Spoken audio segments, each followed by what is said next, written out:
Année après année, cette journée mondiale de l'océan prend une importance croissante dans l'agenda international.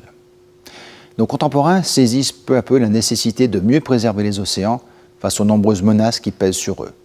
Le réchauffement et la pollution, bien sûr, en particulier par le plastique, mais aussi l'acidification des eaux, la surpêche, une certaine forme d'aquaculture irresponsable, l'exploitation des ressources minières et des hydrocarbures qu'ils recèlent, ainsi que bien sûr les pertes de biodiversité qui résultent le plus souvent des maux que je viens d'évoquer.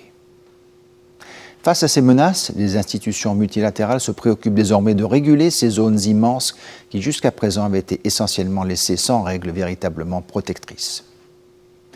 Les océans, de plus en plus, sont au cœur des négociations collectives sur notre avenir. Cette année en particulier, plusieurs rendez-vous importants nous permettront, j'espère, d'avancer ensemble vers leur meilleure protection. Je pense bien entendu à la conférence de Lisbonne qui aura lieu dans quelques semaines. Elle sera l'occasion d'aborder des thèmes essentiels comme la pollution, la restauration des écosystèmes marins et côtiers, l'acidification des océans, la pêche, la croissance bleue, la recherche et le transfert de technologies marines ou encore la conservation et l'utilisation durable des océans et de leurs ressources. Je pense également à la COP15 de la conférence sur la diversité biologique qui devrait avoir lieu dans quelques mois à Kunming en Chine.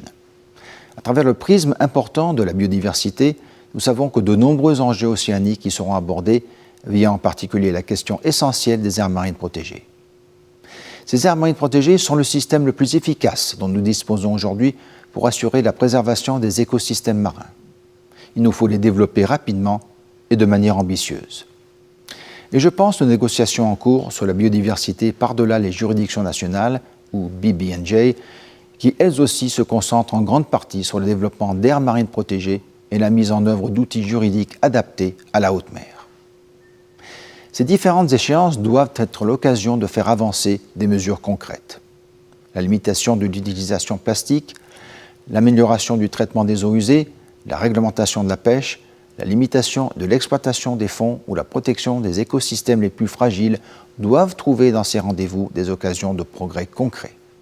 Ces enjeux également doivent nous permettre de relier davantage la question des océans aux grandes questions qui parcourent notre monde à travers notamment l'objectif de développement durable numéro 14 et les autres objectifs définis par l'ONU.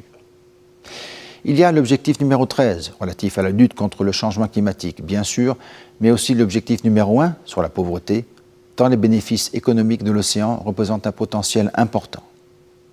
Il y a aussi l'objectif numéro 2 sur la faim, l'objectif numéro 7 sur l'énergie, ou encore l'objectif numéro 6 sur l'accès à l'eau, car l'océan est source de nourriture, d'activité et d'énergie.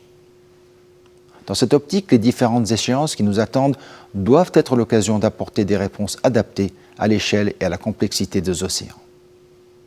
Elles doivent surtout être l'occasion de réunir les compétences, les volontés, les approches pour que nous puissions collectivement répondre aux immenses défis qui nous font face.